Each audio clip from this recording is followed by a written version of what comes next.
up, my bearded people? All right, so we're coming to you with a much requested video. Back with a couple of Nightwish here. We're going to do this one, The Poet and the Pendulum, which has been, I guess, pitched to us as like not the big one, but one of the Holy Trilogy. Poet and the Pendulum, Ghost Love Score, and the other one that we're doing today. That has just left our brains completely. Greatest Show on Earth. Thank you. Yeah. So the we haven't done Greatest Show on Earth. We're doing Poet and the Pendulum now. Ghost Love Score was our first one that we reacted to. Yeah. So go back, check it out on the channel. A great reaction from us. Floorgasms all over the place. Yeah, that one's actually about to cross 50,000 views here shortly. Yep. So thank y'all so much. We never expected a video to get to 50,000 views this quickly, basically, ever. So no, blown away. So the request from everyone was to do a little bit of research on these before we hop in. Or not these, but this particular song. Yes. And guys, what we looked... we did a Google for the Poet and the Pendulum meaning. A lot of it was like fan comments. We didn't see anything from like the band, so we decided to take this off of the Nightwish wiki. But it's mostly just lyrics and I guess kind of a quick synopsis. I'll read this real quick. Sure. The Poet and the Pendulum is the first song in Nightwish's 6th album, Dark Passion Play. The song is one of Tuomas's most personal songs, dealing with the Tarja Turunen, you gotta bear with me on her last name, leaving the band and his feelings of it. The song, at its time, was the longest Nightwish song in duration and is now the second longest song only to The Greatest Show on Earth. Clocking at around 14 minutes, the song is divided into 5 sections, each with different themes and styles being applied. White Lands of Empathica, Home, Pacific, Dark Passion Play, and Mother and Father. There is a demo version by Marco with even darker lyrics. I don't think we've got that one. We have the... So there's kind of the background. The one that we've pulled up is the one that's off of Nightwish's... actual page, also subscribed. This is off of the official Nightwish YouTube page, nearing 4 million views. Hope this is the right one. I didn't see anything else that looked official. No, I didn't see anything else. I looked also previously just to make sure we were going to try to get the right one. This is the best one that we could find. Quality. I obviously didn't listen to much of it. Just like the first few seconds, and I was like, okay, best quality easily. Just to make sure it wasn't like a cell phone. I mean, we assumed being on the official Nightwish page it wasn't going to be, but you always got to check that stuff. So this is going to be a long video as it is, so we'll go ahead and shut up. We know that this is about Tuomas's feelings towards Tarja leaving the band, and it's in 5 different sections. And it looks like they're even chaptered here in the official video as well, so maybe we'll pause kind of around each of these moments and just talk about the portions. We'll try. Yeah. We'll try. All right. So without further ado, The Poet and the Pendulum, Nightwish, official live. Here we go.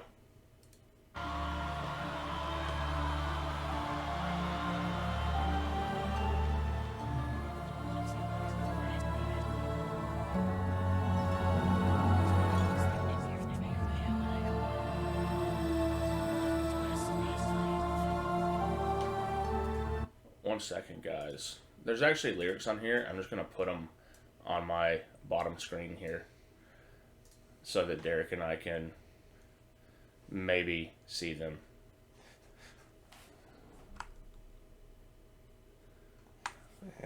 And try to... Alright, so we've got them.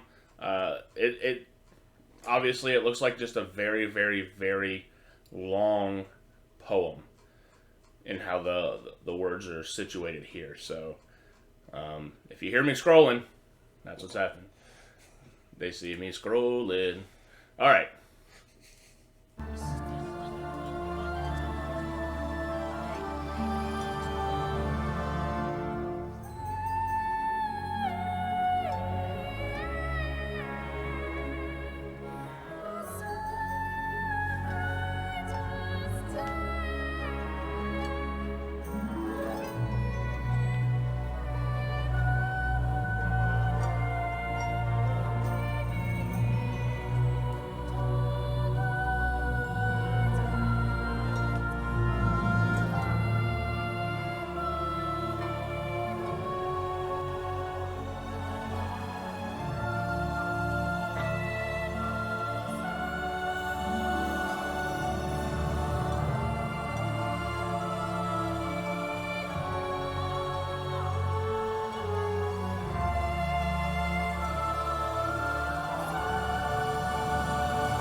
Okay.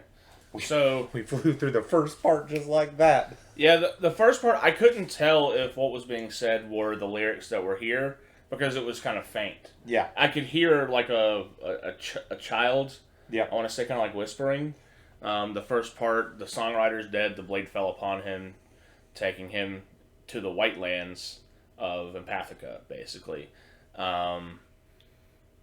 Not sure what that means yet. I don't know if that gets a little bit more explained later. I'm trying to put it into the context of what we've been told the song is about, which is Tarja leaving. But obviously being written by Tuomas. Yeah. Well, and one thing, talking about the song so far, the beginning of it was obviously just showed what the band can do from a standpoint of its symphonic ability. So it was beautiful how it was written, and it was just really well put together from that standpoint. And obviously, as it moves into the second part, it's starting to, adding lyrics, and they're talking a little more about what's been going on, basically. I can hear what the emotions are that he was probably going through, losing, their lead singer, basically. That's hard on any band. There probably is a worry in there about what's going to happen as somebody moves on. So I have a question for the comments for the viewers. There's a lyric in here that's kind of sticking with me, and it's because I don't know how to take it. One last perfect verse is still the same old song. Oh Christ, how I hate what I have become. Can you explain? Does anyone have any idea what "Oh Christ, how I hate what I have become" means in relation to this? Yeah, do you have any idea? Yeah, I mean, my immediate reaction to it, because that one's actually I heard it too as she was singing. So it just makes me wonder if maybe they didn't care for what the direction the band went. But y'all tell us in the comment just more about that, because that's interesting. That one, like everything else, has seemed pretty. I like this. I have but two faces, one for the world, one for God. I think that's pretty how most people are. Yeah. At least two faces. Some people have three or four, as you'll find out as you go through life. But yeah, a very kind of like kicking the bird out of the nest, almost, so to speak. I don't know. Yeah. I don't think that's exactly what happened here, but just kind of like the words are like, okay, it has to happen for everyone to grow. Like it's just kind of it's time. Yeah, we can cry about it, but he knows how I feel. You know how I feel. Yeah, we need to move on. That's our interpretation so far. Let's party on.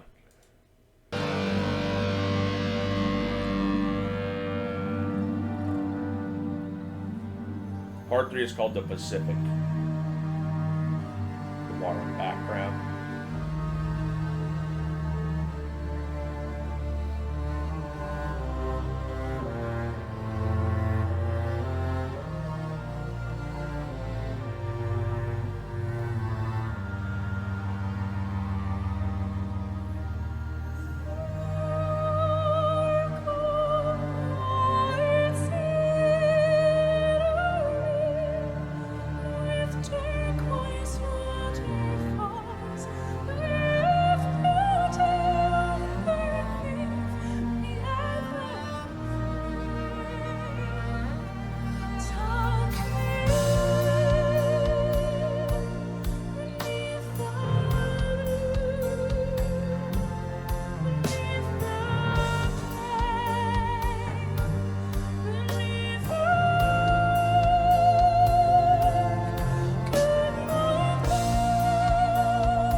screamed again and again and again. I know I will die alone, but loved. You live long enough to hear the sound of guns, long enough to find yourself screaming every night, long enough to see your friends betray you. For years, I've been strapped onto this altar. Now I only have 3 minutes and counting. I just wish the tide would catch me first and give me a death I always longed for.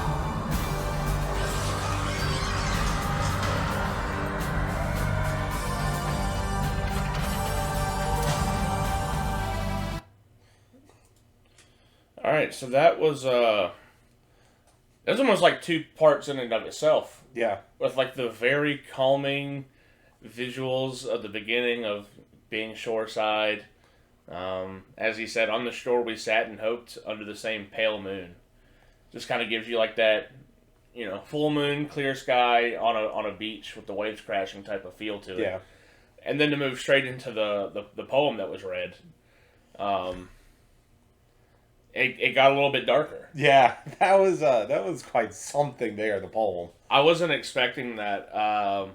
Hopefully some of you folks can elaborate on what this means. Because, again, I guess I'm not understanding some of the negative in the song. I feel like for folks like ourselves that came into this when Floor was already here, it's hard to get the full impact of what transpired back then because we weren't living it in the day-to-day of what happened. And I mean, like I said just a little bit earlier, losing the singer of the band is a huge deal to any band. I can only imagine what they went through basically for that, because future had to be very much in question about will Nightwish continue possibly, things of that nature. Yeah. To me, this song so far feels like it's going through the stages of grief, if you will, or or pain, or there's a bunch of different ways or analogies for that. But that's the best relation I can go through right now as to what I feel so far with the song. They're moving through those stages, as you will. Yeah, it's almost like a little bit of nostalgia and not regret, but almost like anger that it has to end, that it is ending, because it's like what I'm hearing is it was so great when we had all these ideas and we maybe not created, because she was not the original, but I guess one of these big figureheads in making Nightwish what it ultimately was and what Floor stepped into, and seeing her leave, I'm assuming that he had obviously a massive creator relationship with her, as far as like, obviously he's the metal Mozart. He's kind of the brains behind the operation, so to speak. Everyone obviously contributes, but it's him as the main Mozart. Yeah. So it sounds like she had a lot to do with a lot of the creative flexibilities that went into Nightwish, which, as we're watching and learning over the last couple of months, is probably one of the most creative bands that I've just so different and unique. I'm always just so impressed with how polished everything is that they put together. I mean, this is a live rendition, and most bands live are not always great. Yeah. And their live versions are better than the studio. Oh, yeah. It's amazing how polished Nightwish is. I love them every time I listen to their music. Everything I listen to, I feel, is just way above what most people do out there. It's just so good. So I kind of am sad to feel that what they had to go through, obviously, back then, this must have been something traumatic, basically, is what I feel so far. So, and then, of course, the way the poem ends is like, I've been strapped to this altar. I've only got 3 minutes left. The one that stuck out to me was long enough to see your friends betray you. Yeah. That was like a knife of right in the heart, and I'm like, oh. But I mean, that's. So we haven't watched the documentaries that a lot of folks have recommended. We're trying to save those for a live in the hopefully near future. Yeah. To watch with you guys so that you could explain it all to us. But This is almost like a mini documentary in itself. Yeah. Because it's explaining lyrical song documentary of what the emotions they went through. Of a separation. Yeah. And like you said, live long enough to hear the sound of guns, long enough to find yourself screaming every night, long enough to see your friends betray you. Yeah. But basically, anything goes on long enough, you're going to get bad out of it. You know, that it can't always be good. Good things have to come to an end. In the next section, for years I've been strapped onto this altar. Now I only have 3 minutes and counting, and I wish the tide would catch me first and give me a death I have always longed for. Very just. Yeah, not it's a very pessimistic out view of it. Yeah. Yeah, and ending to a very optimistic beginning of this portion. So, like I said, I feel like it's going through the stages of grief. Is the best relation I can think of to this, and so it's a really great song so far. Something I want to listen to multiple times. I mean, you can see we're moving into Dark Passion Play, and then Mother and Father after some of these. You know, you have White Lands of Empathica, Home, the Pacific. All these things, I feel like the beginning have been almost comfort, and then the Pacific changed halfway through with that poem, and now we're going into Dark Passion Play. It's almost like this is maybe a depression almost type of transition that's happening. Yeah. So we'll see. Yeah, let's keep going. Here we go, part 4.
Today, in the year of our Lord 2005, two of us was called from the cares of the world.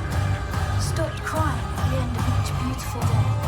The music he wrote had too long been without silence. He was found naked and dead, with a smile on his face, a pen, and 1,000 pages of erased text.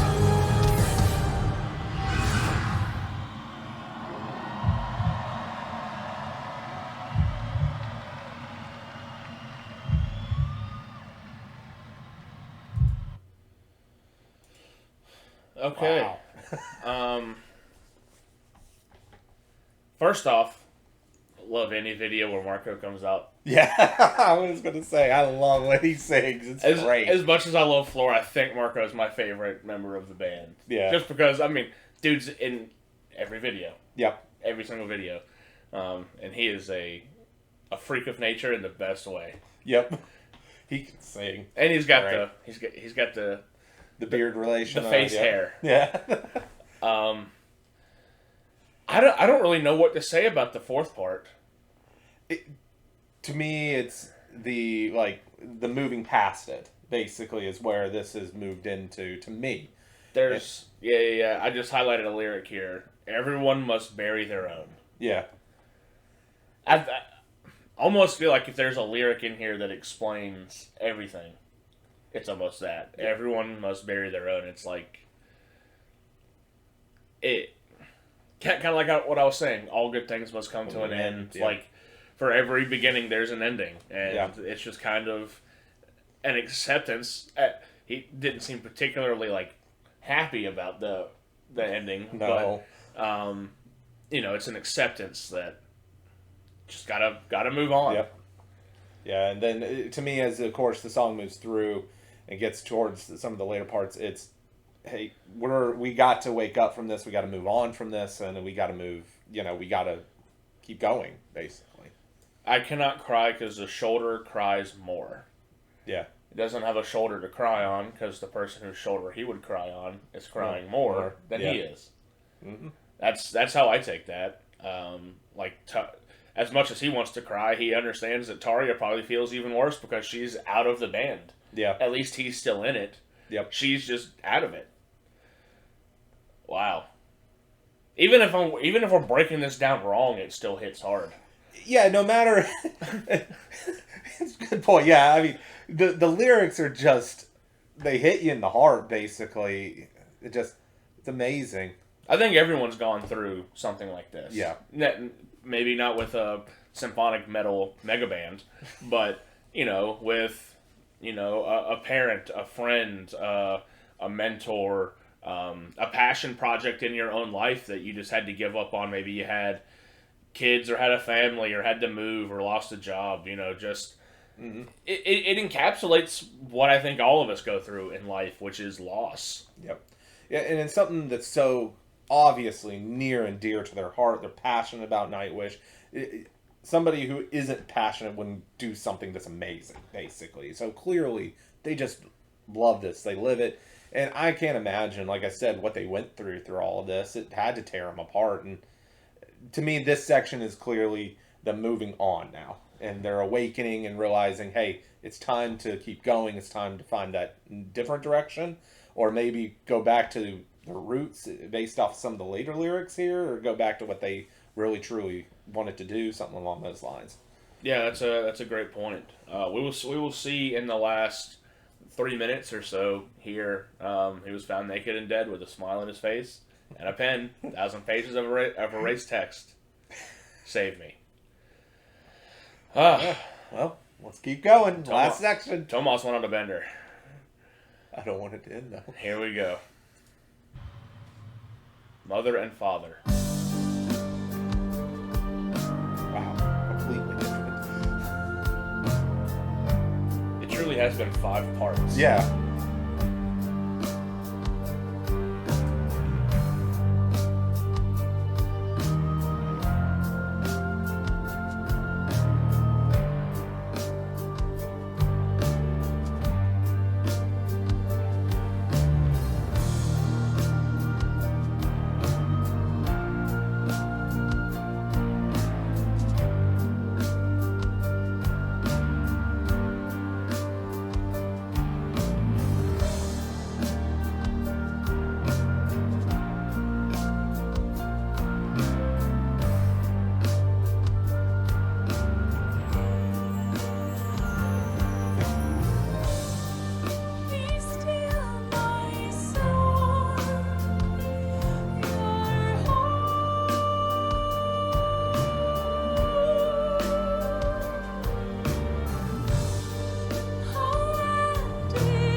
Thank you. Wow. Beautiful end to the song. Absolutely beautiful. It's a lot to unpack. Yeah. This is one of the another kind of unique vocal performance from Floor, Yeah.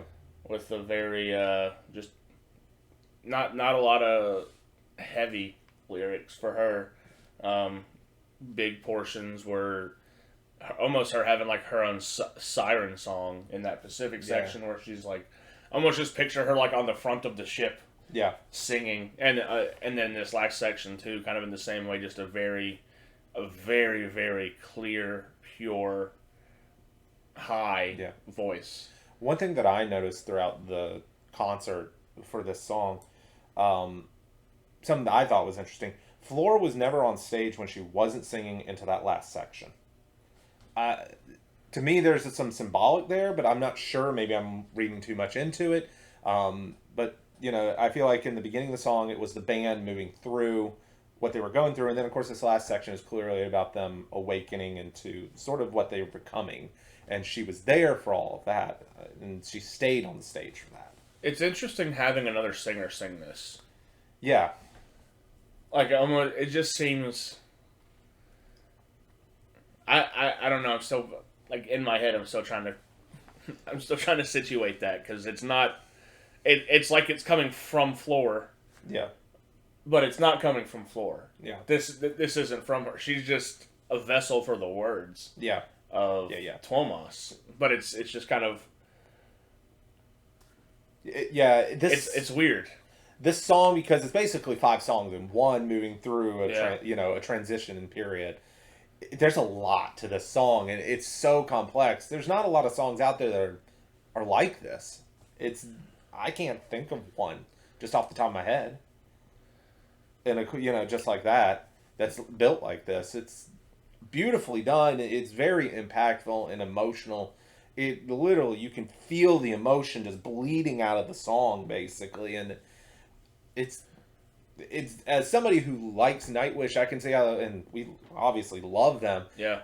I feel like I was feeling sad for the band, basically. You could tell they were hurting. Yeah, exactly. You from the first video we've done to this one, and I'm sure all the rest of them, you look at how they just legitimately enjoy being on stage with each other, interacting. And, I mean, that doesn't happen if you hate those folks. If you're tired of recording with them, if you're tired of seeing their faces every day, like, being on tour, whatever, you don't get that kind of onstage chemistry if you don't legitimately enjoy being with each other. So, losing a member, I mean, imagine losing one of us at a Beards React. And I mean, we've been going for 6 months, and, we don't have platinum albums across the world, or, like, I mean, you know what I'm saying? You can feel them. Yeah. Absolutely. That's kind of why it feels weird for me coming from Floor. Yeah. But, like, it's not to say she's not being emotive. She is being extremely emotive, but it almost doesn't feel as emotional coming from her. Yeah. I'm not trying to upset anyone there, but, like, I felt it when Marco was singing. Yeah. I felt it. It was like the connection for me. I didn't feel what I thought the gravity of the words from Floor. Yeah. Hard to explain. I felt the gravity of the words reading them, if that makes sense. Yeah. I don't know if that makes sense at all. Still a beautiful performance, and I mean, it just kind of takes you aback, some of the messaging and the wording in here. I mean, just it's not like there's a lot of words in this 14-minute song. Yeah. For Tomas to have gone through the changes of emotions from, kind of just laying it out there. This is kind of what I'm feeling. Okay, now I'm feeling it more. This sucks. Yeah. I hate everything. Okay, it's better for everyone. To go through all of that in a poem as quickly as they did, I wonder how long it took them to write this. I wonder how long it took them to get it this perfect. Yeah. Too. That just amazing. To orchestrate everything, because all these emotions feel real time. Yeah. I will say, out of all the songs that we've listened to so far for Nightwish, this is clearly the most emotionally impactful for myself, at least so far. I would say that probably Ghost Love Score is still my favorite song, but that's because that was the first song we listened to and introduced us to the band, I would say. So, but from an emotional impact, this song, I think, hands down, it definitely pulled. Yeah, this is the first one I feel almost tortured by. Yeah. Like yeah. I in a good way, but yeah. Yeah, I mean, in a good way, but in the way that they meant you to be tortured Yes. by it. They meant you to feel and relate this to things in your own life. Yep. And that's what's happened to me in the 36 minutes that this video's gone for. Which I hope you folks have enjoyed the 36 minutes of it. I want to say not overreacted, but we made sure to put a lot of thought and breakdown into this because it seemed like that's what you all wanted from basically day one when we... Well, and I feel regardless, this song deserved it. Yeah. It deserved this type of reaction and time spent on it. So. I'm glad you guys told us to do a little bit of background just so we know where it's coming from because it wouldn't have had as much impact. Right over the head. It would have been right over the head. It would have just been confusion. But just even knowing it's from Tomas about, Taria moving on is... Yep. Anyway, thank you all so much for this. It's been amazing. And we're obviously going to keep going on this Nightwish journey as we go through it all. Thank you for telling us what we should prepare for this song. We really appreciate it. If y'all want to see more of this, make sure to hit the like, the subscribe, and leave a comment down below. We want to know more, as we've said in other Nightwish videos. Let us know what the song means to you. And especially for those folks that have been with Nightwish longer, we have a different viewpoint coming in after the fact and then looking back. But for those that went through this transitional period of Nightwish, I'm really curious to see what you have to say. Yeah. How did you guys... Like, I imagine they could identify this with this extremely well if you were there for that transition. Yeah, 100%. I'm curious. So, but thank y'all so much. We will catch y'all next time. Bye, y'all. Bye, everyone.